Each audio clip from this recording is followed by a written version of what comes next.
안녕하세요. 대박전국 프리미엄 황세윤입니다. 오늘도 샤프슈터 박문환 파트너와 함께합니다. 오늘은 상상 초월, 거대한 상승장이 온다를 주제로 강의가 준비되어 있습니다. 최근 물가는 너무나 가파르게 오르고 있는데요. 박문환 파트너께서는 그 원인으로 꾸준히 과잉 유동성을 짚어주시고 있습니다. 네, 오늘은 현재 국면에서 주가 궤적에 집중해 앞으로의 주식시장에 대한 전망 제시해 주신다고 합니다. 네, 본격적으로 강의 시작하기 전에요. 오늘 준비된 특별한 이벤트 안내해 드리겠습니다. 포털 사이트에 샤프슈터 박문환 또는 박문환 주식이라고 검색하시면 되는데요. 검색 후 접속하시면 이벤트에 바로 참여하실 수 있습니다. 특별 이벤트에도 많은 참여 부탁드립니다. 네, 그럼 박문환 파트너의 스페셜 리포트 지금 바로 시작합니다. 시청자 여러분, 한 주간 편안하셨습니까? 앞으로 시작될 상승장은 여러분들의 상상을 초월할 정도의 거대한 상승장이 될 것입니다라는 말씀을 제가 자주 드리는데요. 100명이면 100명 대부분 이렇게 되묻습니다. 언제부터요? 라고 말이죠. 오늘은 그 질문에 대한 답을 좀 드리겠습니다. 이 본격적으로 설명드리기 전에 인플레 그리고 디플레 중에서 단 하나를 선택하라고 한다면 어느 쪽이 나은 선택일까요? 잘 모르시겠다면 상상해보죠. 이 디플레라는 것은 물가가 오히려 하락하고 시간이 흐를수록 돈의 가치가 더 오르는 그런 국면을 의미하죠. 올해 100만 원 하던 노트북이 내년에는 90만 원까지 떨어지고 그 다음해에는 80만 원까지 하락한다면요.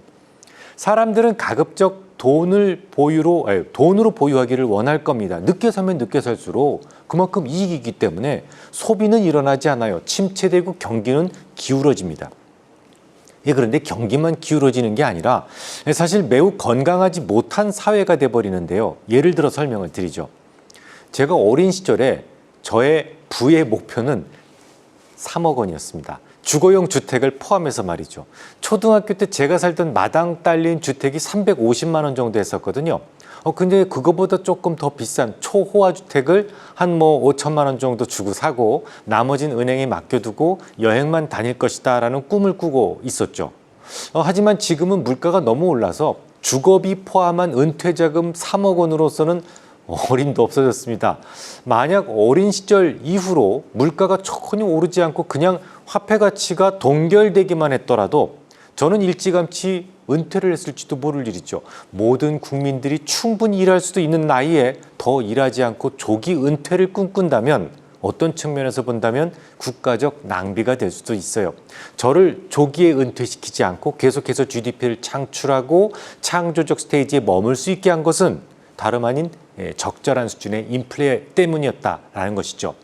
미국 연준에서도 연간 2% 정도 수준의 물가 목표치를 가지고 있는 이유가 됩니다. 일반적으로 적절한 수준의 인플레는 경제에 대개 우호적으로 작용하기 때문입니다. 다만 현재 시장이 공포를 느끼고 있는 것은 물가가 올라도 너무 빠른 속도로 오르고 있기 때문이죠. 일반적인 물가 상승하고 이 가파른 물가 상승하고는 전혀 다른 문제입니다. 마치 우파와 극우가 전혀 다르죠. 좌파와 극좌가 전혀 다릅니다. 색깔 자체가 달라요.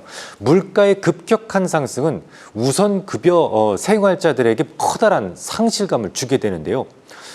1억 원을 모아서 집장만을 하려던 사람이 있다고 한번 해보죠. 왜 10년 동안 열심히 모았습니다. 그래서 딱 살려고 봤는데 그 집이 2억 원으로 올랐다고 생각해 보십시오. 살맛 안 납니다. 그래서 연준은 가급적이면 목표 물가를 2% 이내로 맞추기 위해서 노력을 해왔던 거예요. 실제로 아주 특별한 몇 번을 제외하고는 대부분의 경제 스테이지에서 물가는 2% 이내에서 잘 통제되어 왔었죠. 지금까지 잘 통제되었던 이 물가가 갑자기 브레이크가 고장난 차량처럼 속주하기 시작했는데 그 이유에 대해서는 충분히 설명을 드렸었죠. 전쟁 때문도 아닙니다. 유가 때문도 아니에요. 밀턴 프리드만이 그렇게 주장을 했던 것처럼 결국 과잉 유동성이 물가 상승의 원천적 이유가 됩니다. 과잉 유동성이 촉발된 이유에 대해서는 그동안 제 방송을 통해서 수없이 많은 설명을 드렸기 때문에 오늘은 좀 생략하고요. 물가 급등 국면에서 주가가 어떻게 흘러가느냐, 주가의 궤적에 초점을 맞춰서 설명드리도록 하겠습니다. 우선 일반적인 침체로 인한 주가 조정 그리고 물가가 급등해서 생기는 주가 조정, 이건 커다란 차이가 있는데요. 그것부터 구분하실 필요가 있습니다. 일반적인 경기 침체 국면에서는 고용 침체가 수반되죠. 소비가 위축됩니다. 기업들의 매출이나 이익이 감소하게 되는 그런 과정을 거치게 돼요. 당연히 주가는 상당 기간에 걸쳐서 하락하게 됩니다. 하지만 급한 물가 급등으로 인해서 주가가 조정을 받으면 똑같이 처음엔 조정을 받습니다. 주가 급락 이후에 간헐적인 반등 국면이 수반되다가 결국 엄청난 상승으로 귀결된다라는 점이 달라요. 조금 더 구체적으로 설명드리겠습니다. 자, 물가가 급등하게 되면 주가는 대략 세 가지의 단계를 거치게 되는데요. 첫 번째 단계는 공포 국면입니다. 고물가가 지속되면 연준은 이를 통제하기 위해서 금리를 가파르게 올리게 되고 이로 인해서 기업들은 고비용에 시달릴 수밖에 없다라는 생각이 커집니다. 당연히 주가는 큰 폭으로 하락을 하게 되죠.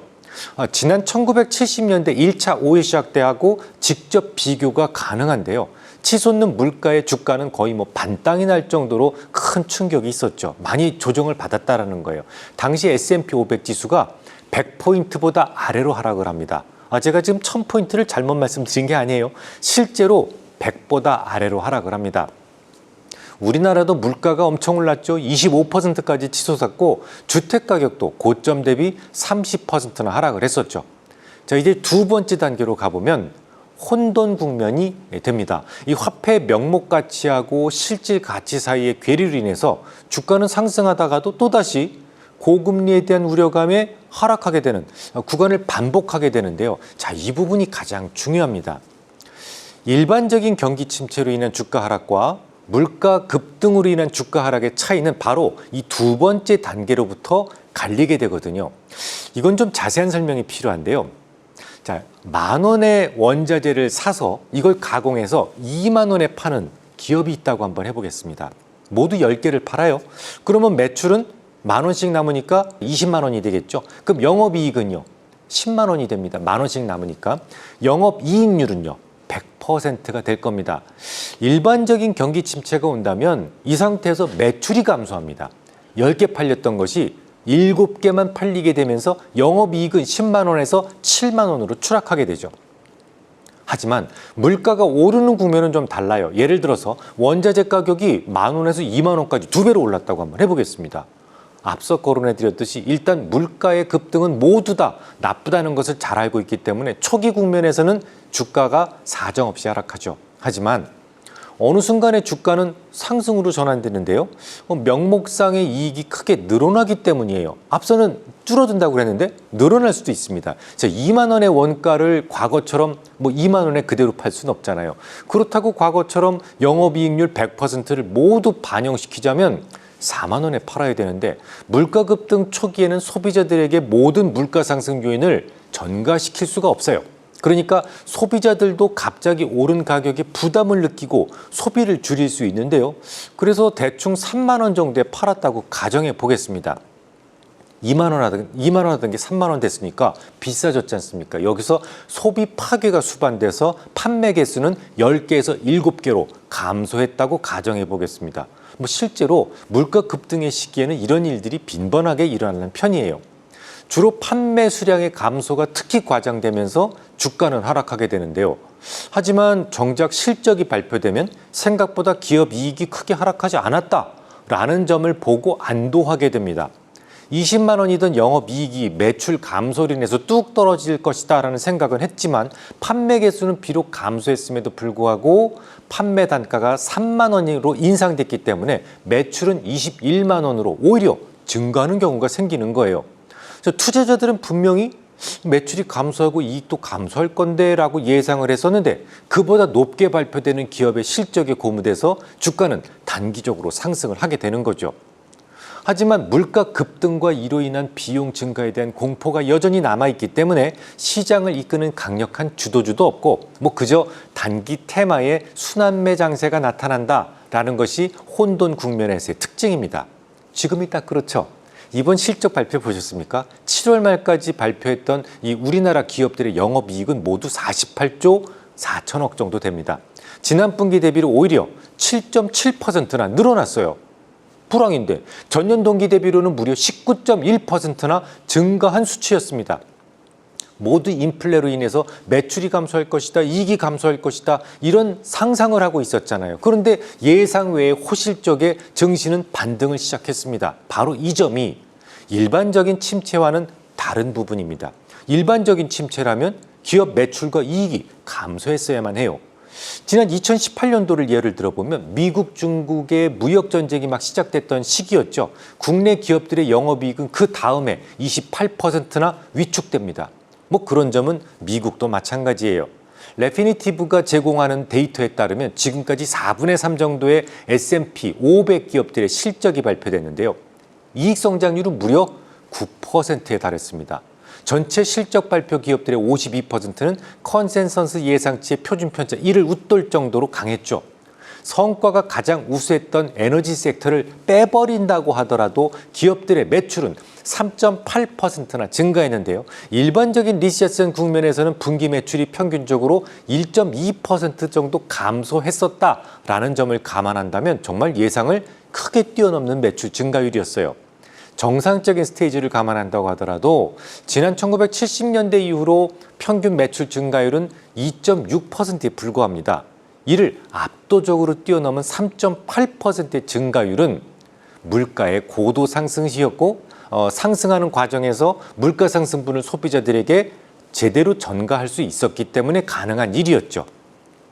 그러니까 지난 한 주 동안 코스피가 강세를 보인 이후 또 미국이 최근 낙폭의 40% 정도를 빠르게 회복한 것도 결국 시장의 예상치를 넘어서는 놀라운 실적이 원인이었던 것이죠.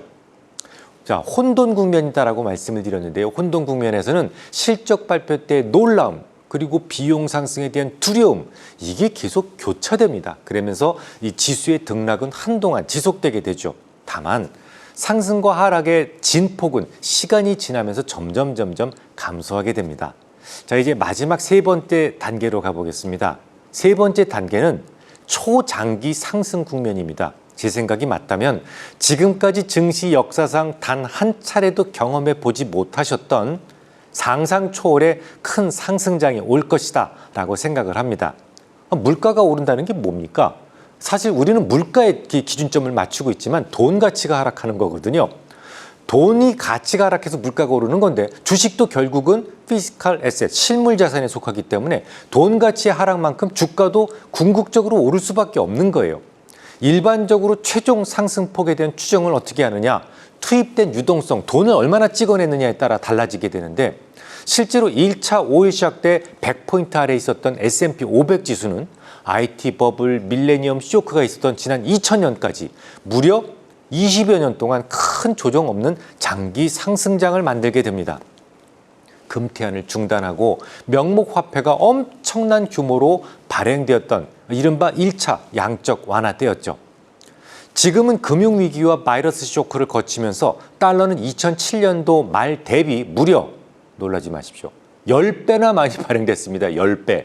금융 역사상 그 유례가 없는 전무후무한 규모의 신권 발행이 있었다는 얘기죠. 그만큼 주가의 상승폭도 전무후무한 규모가 될 것입니다.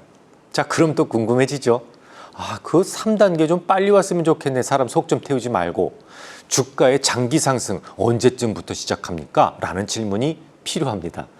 물가가 급등해서 만들어진 하락장이잖아요. 그러니까 물가가 하락으로 전환되면 주가의 상승을 기대할 수 있을까요?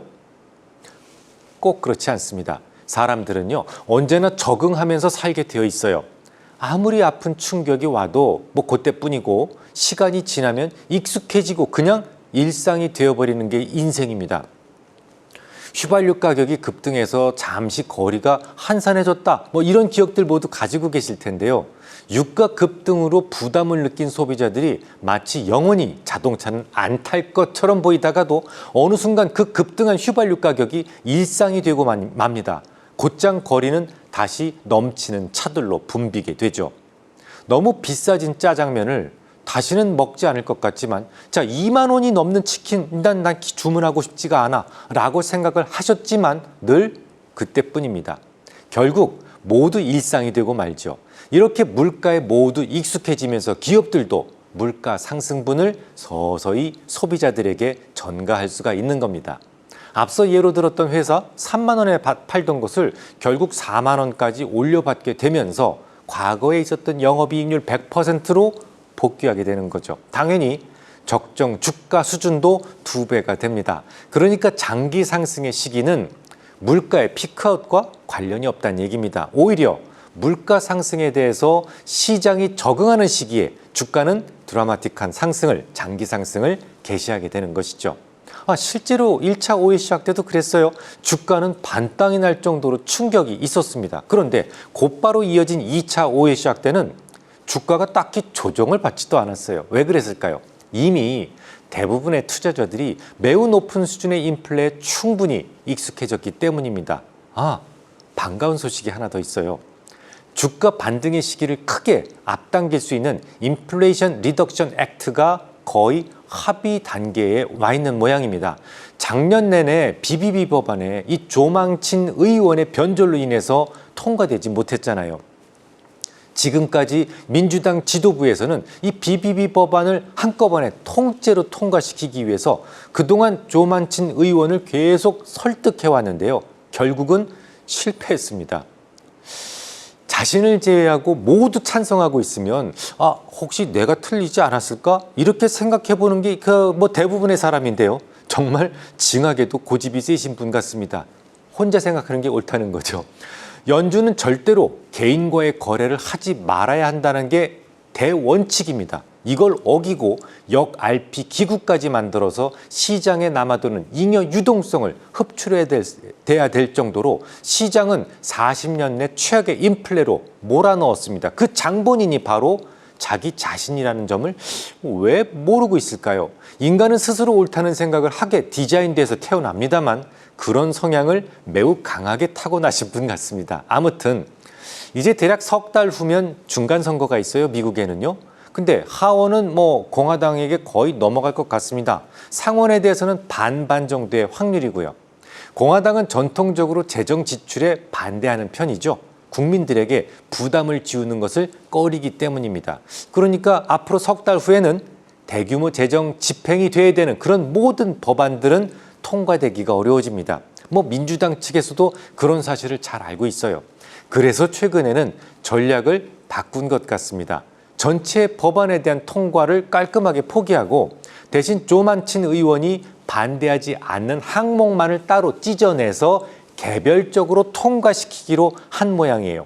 그 중에 하나가 지난주에 발표됐던 2,800억 달러 규모의 반도체 지원 법안이고요. 이번 주 통과를 목표로 하고 있는 IRA, 즉 물가 억제 법안까지 합치면 대략 1조 달러 내외의 규모가 되는 거죠. 기존에 계획되었던 3조 달러 이상의 규모에서 많이 축소되었다는 점이 안타깝습니다. 그런 생각은 들지만 그래도 시장에서 할 일 없이 놀고 있는 잉여 유동성, 인플레에 치명적이기 때문에 연준의 역RP 기구에는 지금도 무려 1조 달러 규모의 노는 돈들이 노닥거리고 있다는 점을 감안한다면 하루라도 좀 빨리 통과시키는 것이 낫겠죠. 만약 통과가 된다면요. 현재와 같은 매우 강한 물가 상승은 어느 정도 꺾일 수 있습니다. 물가만 꺾인다면요. 연준의 과격한 행동을 늦추거나 줄일 수가 있고 주가는 빠르게 바닥을 찾을 수 있습니다. 물론 법안 통과에 또다시 실패하거나 혹은 통과되기 전후로 남유럽이나 홍콩, 중국 등지에서 문제가 발생한다면 주가는 전저점을 또 한번 확인하는 흐름이 전개될 수도 있어요. 하지만 그렇다고 하더라도 실망하지 마십시오. 혹여 예기치 못한 문제가 발생한다고 하더라도 바닥에 도달하는 시기가 좀 늦어진다는 것뿐이지 이거 인플레잖아요. 주가가 영원히 오르지 않는다는 게 아닙니다. 물가 오르는 것만큼 반드시 올라요. 단지 올해부터 강세가 시작되느냐 혹은 조금 더 늦어지느냐의 차이만 있을 뿐이죠. 그러니까 매도를 해야 되냐 말아야 되냐 이런 질문을 좀 안 하셨으면 좋겠어요. 주식시장에서 오랜 시간 명인의 대접을 받고 있는 사람들 중에서 전략 매도, 전략 매수 이렇게 극단적인 전략을 구사하는 사람은 제가 단 한 명도 보지 못했습니다. 적절한 비중으로 물려있는 게 100% 현금보다는 몇 배 나은 전략이에요. 개별적 성향에 맞게 적절히 안배하실 때 현재 시점에서 현금 비중은 절대로 30%를 넘겨서는 안 되겠습니다. 다음 주에 뵙겠습니다. 네, 오늘 준비된 내용은 여기까지입니다. 오늘은 상상 초월, 거대한 상승장이 온다를 주제로 강의해 주셨는데요. 방문한 파트너께서는 물가 상승 국면에서 주가가 보이는 세 가지 단계를 정리해 주셨습니다.